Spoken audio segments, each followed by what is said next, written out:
Now it's time to unveil Time Magazine's pick for the Person of the Year. The criteria, someone who for better or worse has done the most to influence and affect our lives. Rick Stengel is Time's managing editor. Rick, always good to have you here. Good morning. Good to see you. Don't give us the name yet, all right? So let's take a look at some of the names that made the final list, the people you deliberated about in the final hours. Kate Middleton, the Duchess of Cambridge, Admiral William McRaven, who was the commander of the Navy SEAL Team 6 raid that took out Osama bin Laden, Congressman Paul Ryan, Chinese artist Ai Weiwei, and you also included a conceptual option, the protester, kind of a nameless, faceless protester. Take us through some of those options. Well, Admiral McRaven captured bin Laden, and the Duchess of Windsor captured our hearts.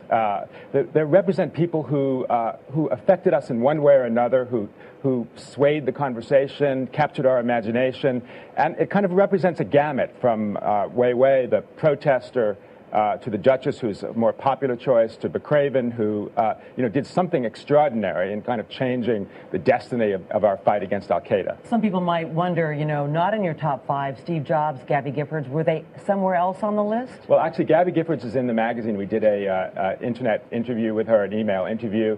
Steve Jobs is at the beginning of our farewell section, where we say goodbye to people who left us during the course of the year.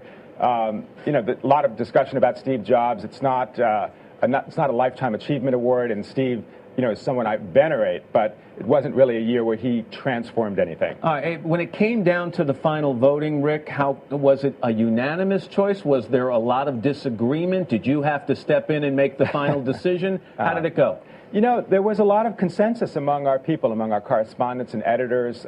People felt that this was the best choice, the most serious choice, and so it actually felt right and good. All right. So I am assuming that you are ready. You have a magazine in your lap. And understanding that the criteria is someone who has influenced the past year may also influence the year ahead by your criteria. Right. I like to choose somebody who actually does influence the year ahead. And our Person of the Year for 2011 is the protester. The men and women around the world, but particularly in the Middle East, who toppled governments, who brought a sense of democracy and dignity to people who hadn't had it before. And I think, speaking of the year ahead, these are folks who are going to they are changing history already, and they will change history in the future. And you think about what they did in the Arab Spring with Gaddafi gone and Hosni Mubarak put on trial, and you look about how that region literally transformed in a matter of 6 months. Right, and you've all reported from there. I mean, there was no movement there. We thought these dictators are not going to be toppled, and then these people who risked their lives, risked their livelihoods to go out there and brought about change that nobody had expected. It really is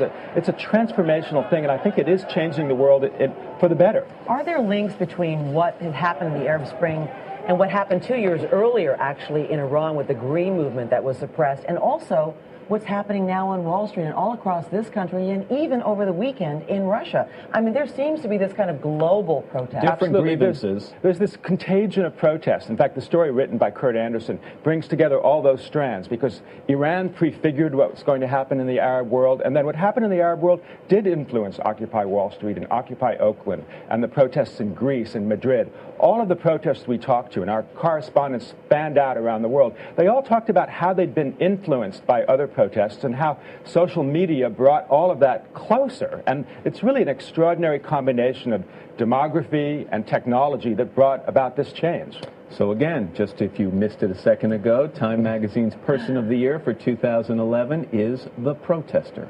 As always, Rick Stengel, it's good to have you here. Thanks for revealing it here on the show. Thank you so much. I appreciate it. And by the way, the